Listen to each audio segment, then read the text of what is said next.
At our episode, we emphasized on the strength of how Kuwait seized its position in a global development. Our guest currently is working as an associate professor of economics at Kuwait University. Before that, worked at different institutions inside and outside of Kuwait. The last position was an independent board member at Kuwait International Bank. Before that, served as an assistant secretary for planning affairs at the General Secretariat for Planning and Development in Kuwait, and much more. So let's welcome Dr. Riyadh Alfares, Associate Professor of Economics, the Economic Axis. Dr. Riyadh, it's really a pleasure to have you in Good Morning Kuwait, and definitely it's today, a huge day for us. Good morning, and thank you for having me.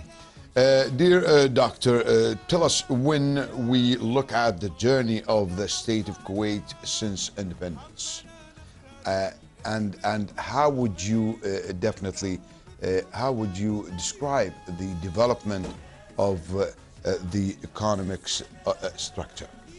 Well, I think if we look at the Kuwaiti economy, I think during the last 100 years, it has passed through three stages or phases, as they say. The first one, before the discovery of oil, the Kuwaiti economy was just a traditional economy. It depends on trade with other countries, pearl diving, herding, and some agriculture and some handicrafts. After the exportation of oil in 1946, especially in the 1950s, the Kuwaiti economy flourished, and it became like more modernized, as the private sector, for example, took the lead in establishing a number of companies like banks, Kuwait Airways, electricity. Also, the government established a number of institutions and oil companies. I think after independence, 1961, the Kuwaiti economy moved to a new framework in terms of the constitution and the legal and legislation. And the new Kuwait, let's say, was built in the 1960s, both politically and economically. And during the 1960s, many, of course, government administrative institutions, regulatory, and also some service and product producing firms were created, again, both publicly and privately. And of course, Kuwait started to take its position in the region at that time. So what were the pivotal milestones that shaped this transformation from a simple economy to modern state with its institutions? Well, it's, I think, many factors. Of course, oil was the main factor for Kuwait, as other countries in the region, because it provided the country with the resources. And of course, then the good management of the oil wealth, because many countries got the oil wealth, but they didn't benefit them. For example, Kuwait was one of the first countries to establish the Sovereign Wealth Fund in 1953, like after 7 years of starting to export oil. Also started to build its investments around the world. Kuwait also worked on building its human capital, and this is something important. So we just have an oil. No, we started to invest in our people in terms of education and health and social network. I think, and if we want to summarize the key factors, I think it was, I always say it's the good management of the wealth of oil, because some people usually call, is it curse or blessing, natural resources? For many countries, it's really a curse. There are many experiences in Africa.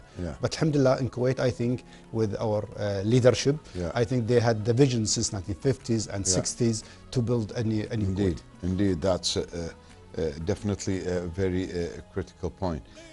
In your, I mean, today Kuwait is moving towards diversifying, its sources of income and achieving sustainability. In your opinion, what are the most important issues in this stage, at this stage? Of course, if we look at the word diversification, it was mentioned in the Kuwait Vision 2035 in all development plans on government work programs, and in almost all speeches by the leaders of Kuwait. So I think it's an issue important, but I think the government has recognized in the last maybe 10 years that diversification and development in general cannot be achieved only by the public sector. Okay. So we need the private sector as a partner in So development. how can the private sector and investment be a true partner in development? Of course, as I mentioned earlier, the private sector had the initiative in establishing many companies in Kuwait. So they have the resources, they have the human resources, they have the financial resources, and they can work, hand in hand with the government. Of course, the private sector has a number of maybe advantages that are not there available for the government. One of them is the agility to move fast, to adapt to new changes in international atmosphere and conditions and technology, because they are not subject to the bureaucracy, we call it. So I think the private sector started getting a good number of projects in the last maybe 10 years, especially with the development plan, especially under the PPP, the public-private partnerships. A number of companies were created to provide essential services, especially that needs huge investments. Dr. Riyadh, despite the challenges, there are positive indicators for the Kuwaiti economy. What are the most prominent strengths that reinforce this optimism? And what challenges must be addressed consciously to ensure sustainable growth? Of course, if we look at the strengths of the Kuwaiti economy in general, so we start with political stability. Alhamdulillah, we have a stable, very stable government. Also, we have good relationships with all countries all around the world. Also, we have profitable and well-capitalized banks. Indeed. The country has a lot of liquidity. Indeed. And the government has huge financial resources under the sovereign wealth fund, which reached around $1 trillion. Okay, we have well-educated labor force. If you look at the percentage of Kuwaitis who got at least university degree, it's more than 25%. Absolutely. Which is something good. These are very good indicators. And also Kuwait, also known as a country with a legal and institutional frameworks.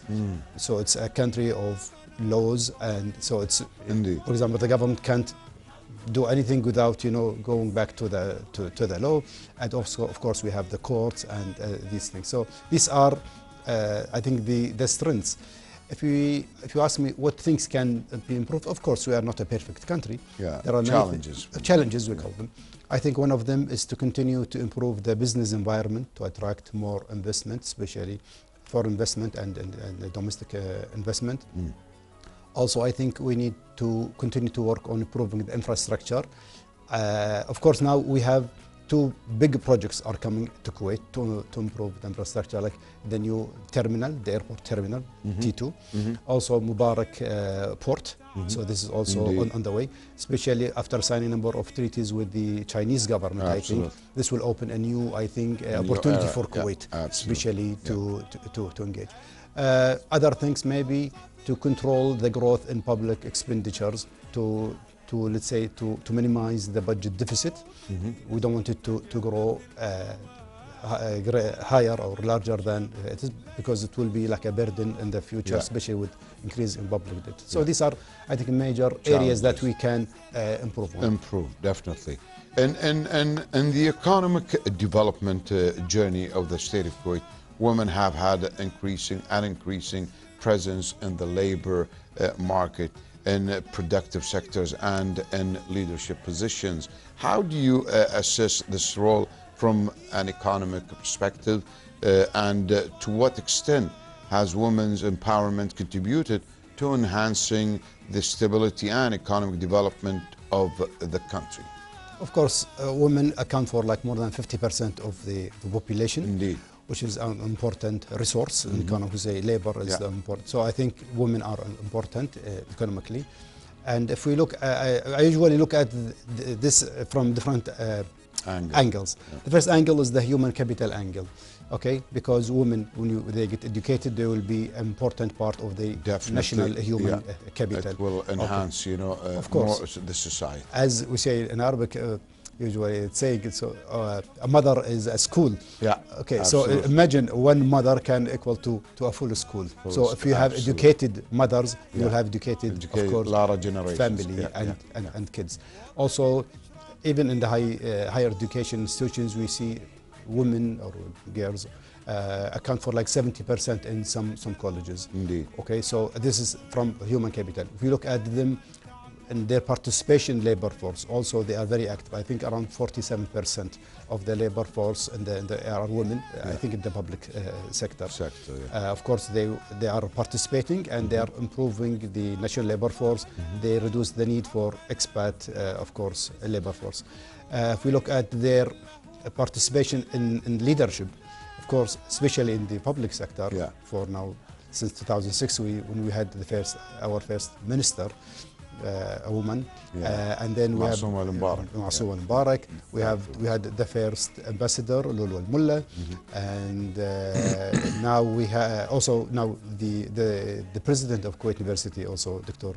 Dina Al-Mailam also, and in many positions, even in the private sector now we started to see women as CEOs. Also, I think something important happened in the last 20 years. Women started to tackle the area of entrepreneurship. Now women are not just working; they start to have their own business, especially small and medium, which also empowers them and improves the business environment in Kuwait. So I think Kuwaiti women are lucky with the leadership when they gave the most of their political, I think, rights. So I think they are really participating in Kuwait's development. Indeed. So from an economic perspective, education is one of the most important pillars for building a modern state. How do you assess the role of education in developing national talent and supporting the economic development process in the state of Kuwait? Of course, we cannot separate education from economic development. Usually say economic and social development. So social development, you mean health and education. And I think in the last 100 years, Kuwait did very well in improving the infrastructure for education. We started in 1912 with establishing of the first school, let's say in Kuwait, in Barkia, then Al-Ahmadiyya. In the 1930s, Kuwait hosted a number of teachers from Palestine, I think 36. Indeed, and then in the 1950s, Kuwait started to send Kuwaiti students abroad to study and to get degrees, university degrees like in engineering and medicine. At the same time, the government worked at the same time improving the education inside of Kuwait, establishing high schools, university, vocational colleges, all these things. And I see also nowadays you see a lot of private universities. This is something amazing. Of course. And all these have participated in improving Kuwait's human capital. So now the United Nations Program for Development has an index called Human Development Index. Kuwait is ranked one of the very high developed in human resources. So I think this is, of course, a result of all these efforts that were put together in the last 100 years. And a quick question, because we are out of time, Dr. Riyadh. From an economic perspective, how has this approach impacted Kuwait's economic standing and its regional and international trade and investment relations? Quickly. Of course, Kuwait has, as I mentioned, has very good relations around the world.